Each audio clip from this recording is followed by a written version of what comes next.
This is the Dollemore Daily, and I'm Jesse Dollemore. Donald Trump, in many ways, because he is a stupid man, and I don't mean it as a, I mean, it is an insult, but I don't mean it as just flinging pejoratives. He is an ignorant human being. He is someone who is intellectually incurious.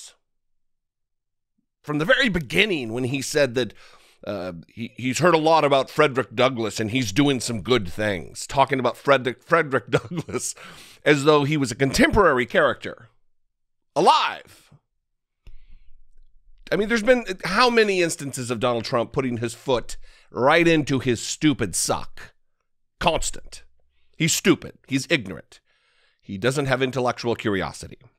And because of that, in large measure, he creates chaos. He sows discord. And part of that still affects us today. He yesterday issued a statement, which I'm going to read here, in grand fashion, as always. And he talked about his envoy ambassador, Rick Grenell, visiting the Serbia-Kosovo border. And I want to talk about the Logan Act. I want to talk about this. And it goes back to 2016 when he was just elected president. And he started acting as though he had already taken office. He had already assumed office. He had already taken the reins of the presidency, which he had not until January 20th at noon in 2017.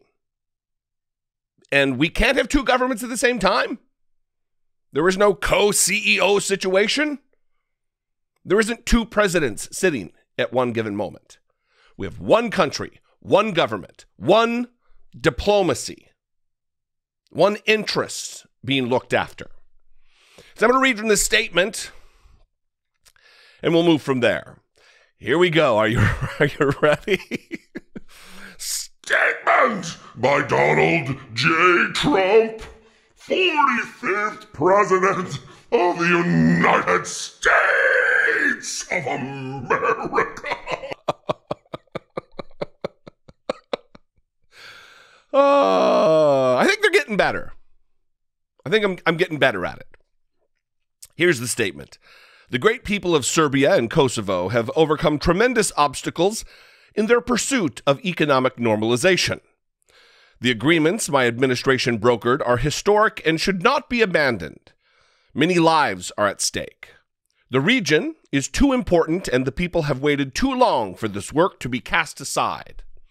Today, my envoy ambassador, Rick Grenell, visited the Kosovo-Serbia border to highlight this important agreement.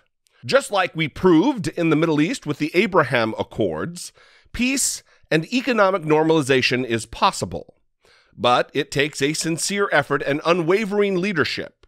Peace is possible. Don't give up. Long-term prosperity for those two nations is at stake. Now, there's a couple of things in here that need to be addressed. Three things, in fact. One, Donald Trump did not write this. The capitalization is correct. The punctuation is correct. It is cogent. It is written with an average, a regular level of understanding and proficiency in the English language. Donald Trump does not possess that. Again, ignorant, intellectually incurious. But there's the other two things I want to talk about are this envoy ambassador, Rick Grenell. Richard Grenell is not the envoy ambassador. That position was created for him on October 4th, 2019. And that position ended on January 20th, 2021, when Donald Trump was no longer president of the United States. If you just go look at the Wikipedia page, it says position established, his term, position abolished. So he is not that any longer. And for him to be acting as an ambassador in the interest of the United States, operating two separate prongs of United States diplomacy is illegal. The Logan Act, we're going to talk about, which was put into law, enacted in January of 1799, January 30th, 1799. And the Logan Act prohibits freelancing diplomacy negotiations with countries with whom we have a conflict. The Logan Act is a United States federal law that criminalizes. It's a felony. Criminalizes negotiations by unauthorized American citizens with foreign governments having a dispute with the United States. The intent behind the act is to prevent unauthorized negotiations from undermining the government's position. That's to put it concisely. I'm going to read from 18 U.S. Code, Section 953, right from the U.S. Code. Any citizen of the United States, wherever he may be, who, without authority of the United States, directly or indirectly, commences or carries out any correspondence or intercourse with any foreign government or any officer or agent thereof, with intent to influence the measures or conduct of any foreign government or of any officers or agent thereof in relation to any disputes or controversies with the United States, or to defeat the measures of the United States, shall be fined under this title or imprisoned not more than 3 years or both. And then there's a section that gives the manner with which it would be okay, and that's if you get injured by a country and you seek redress, you seek damages for such injuries. I'll just read it. This section shall not abridge the right of a citizen to apply himself or his agent to any foreign government or agents thereof for redress of any injury that which he may have sustained from such government or any of its agents or subjects. And this is exactly what's happening. Richard Grenell doesn't work for the United States government any longer. He is not an ambassador. He is not an envoy. He doesn't have the blessing of the United States State Department. He does not have the blessing of the Biden administration. So 2 things are happening here. One, it's just under the umbrella of chaos that Donald Trump wants to create. One, Donald Trump is fully aware of this ridiculous ding-dong conspiracy theory that he is still president of the United States. So this, in large measure, is Donald Trump attempting to signal to the unwashed idiots who believe he is still president somehow, that he is still president. That is the signal to them. And the other part of this is to try to raise his profile, his level of interest, his level of involvement in international matters. While he sits at his desk pounding Diet Coke after Diet Coke after Diet Coke after Diet Coke at his desk in Mar-a-Lago. Donald Trump is not the president of the United States. He is the ex-president of the United States. I've been seeing some questions in the comments about why I say ex and not former. It's only a dig.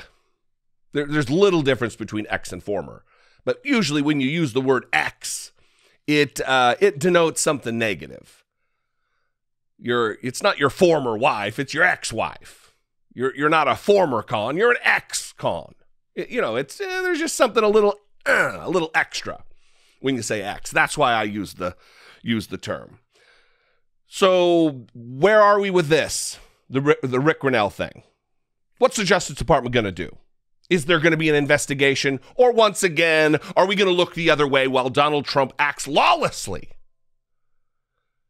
in direct contravention of the interests of the United States of America? He lost the election. The American people told him to pound sand, go away, we don't want you anymore. And he continues to insert himself. What do you think, though?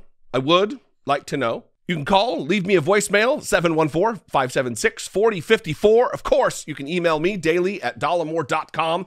Thank you for your time and attention. Thanks for subscribing. Thanks for clicking the bell and turning on notifications on your phone. I'm trying to do, be like a YouTuber. Liking and commenting and subscribing and doing all the stuff that YouTube people say to do. Follow me on social media. I'm on Twitter. I'm on Instagram. I'm on TikTok. I'm at Dollemore, just about everywhere. And if I bring you value, please consider supporting my work here on the platform for as little as $1.99 per month. You can click the join button below, see what's involved becoming a channel member, and help produce my work. You can also head over to patreon.com/IDoubtItPodcast and become a patron. That's not just for the podcast. Those donations and that support does help here as well in large measure. Anyway, I love you guys. Have a great weekend. I will see you next time. Until I do, be genuine. Take care of one another.